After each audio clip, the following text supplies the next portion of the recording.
The sun had barely begun to rise over the sprawling plains of the southwest, casting long, golden rays across the rugged terrain. In a secluded canyon, a figure moved with a confidence that seemed almost otherworldly. She was known as Nayeli, a giant among her people, both in stature and in spirit. Tales of her strength traveled far beyond the lands of the Apache, stories whispered around campfires and in trading posts.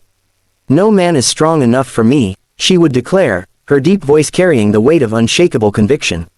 And she meant it. Nayeli had grown up facing challenges that tested not only her physical prowess but her heart as well. She had seen betrayal, endured hardship, and had long ago learned that trust was a fragile thing. Nayeli's life had been one of independence. From the time she could walk, she hunted alongside the men of her tribe, wrestled with the boys twice her size, and defended her people with a ferocity that earned both respect and awe. She had watched as the world around her tried, and failed, to bend her to its expectations. No man, no matter how skilled with a horse or rifle, had ever impressed her. Love had been a distant story, told by others but never something she allowed herself to believe in. She had convinced herself that her heart was as untouchable as her strength. It was on one crisp autumn morning, as the wind swept leaves across the canyon floor, that her path would cross with a man who would challenge everything she believed. The cowboy appeared almost as if conjured by the horizon itself, tall, lean, with eyes the color of storm clouds and hands weathered by years of honest labor. He was Thomas McAllister, a wandering rancher who had recently arrived in these parts seeking work, a new beginning, and perhaps a life that had long eluded him elsewhere. He was cautious by nature but driven by a quiet determination that set him apart. Their first meeting was unremarkable by the standards of grand tales. Nayeli had been tending to a wounded deer she had found near the river, her hands steady, her focus absolute. Thomas, seeking water for his own horse, had stumbled upon her from the other side of the canyon. At first, she barely acknowledged him. She was wary of strangers, especially men who seemed too confident, too self-assured. Thomas, however, did not flinch at her imposing presence. He simply offered a nod, a small smile, and spoke with a calm politeness. "I'll not disturb you," he said, "but if you need water or help, I know where to find it." Nayeli studied him, expecting to find arrogance or fear. Instead, she found sincerity. It was a strange, disarming thing, and though she would never admit it, it stirred a flicker of curiosity in her heart. Over the following days, their encounters grew more frequent. Thomas would appear at the canyon's edge, offering supplies, sharing news from distant towns, or simply riding alongside her as she tracked game.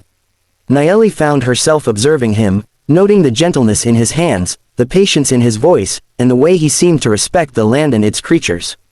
One evening, as the sun dipped below the horizon and painted the sky in fiery hues, a band of outlaws struck the small settlement near Nayeli's canyon.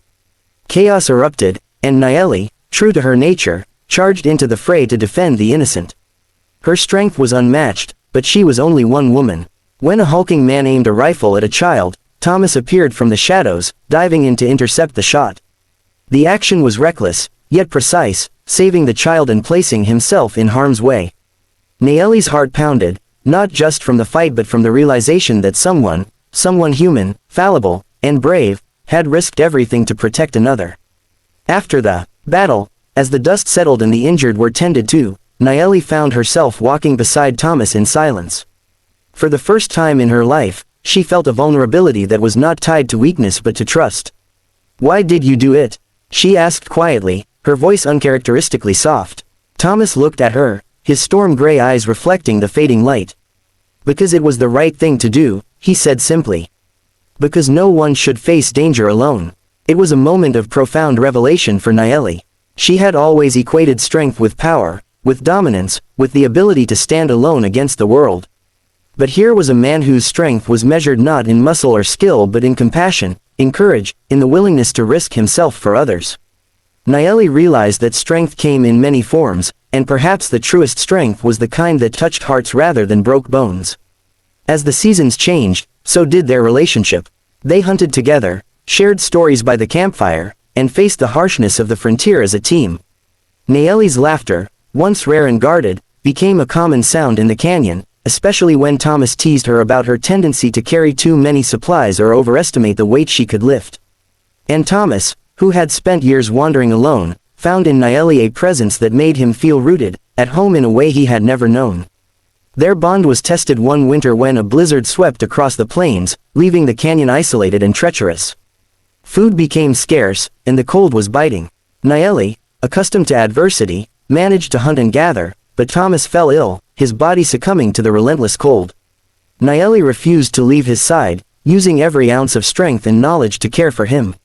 She fed him, warmed him, and whispered stories of the land and sky until the fever broke. In those long, cold nights, Nayeli realized that love was not a burden but a partnership, a shared endurance that magnified the best of both hearts. When spring arrived, the canyon bloomed anew, and with it, their understanding of one another. Nayeli, once convinced that no man could match her, admitted to herself that she had been wrong. Thomas was not stronger in the ways she had expected, but he was stronger in the ways that truly mattered, in heart, in resilience, and in spirit. And he, in turn, admired her not only for her unparalleled strength but for her wisdom, courage, and unwavering dedication to justice and kindness. Their love was not marked by grand declarations or fleeting passion. It was a quiet, steady flame that grew from respect, shared trials, and the deep understanding that each of them could face the world more completely together than apart. Nayeli, the giant Apache woman who had believed herself unmatchable, found in Thomas a partner whose presence filled her life with warmth, hope, and unshakable trust.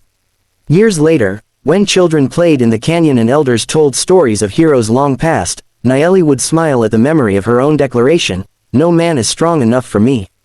She would laugh gently, a sound full of wisdom and contentment. Strength, she realized, was not about solitude or dominance. It was about connection, compassion, and the courage to open one's heart. And Thomas, standing beside her on the cliffs overlooking the vast plains, would squeeze her hand and whisper, "Together, we are stronger than either of us could ever be alone." Nayeli would nod, her eyes reflecting the endless horizon, and know that true strength had finally found its match, not in force or fear, but in love, kindness, and the shared journey of two souls bound by courage and compassion.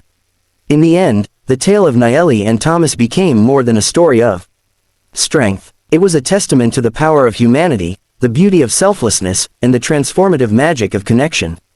For even the strongest hearts can find their match, not in another's might, but in another's unwavering kindness. And in that discovery, the world feels brighter, hope feels tangible, and the heart, once guarded, learns to soar.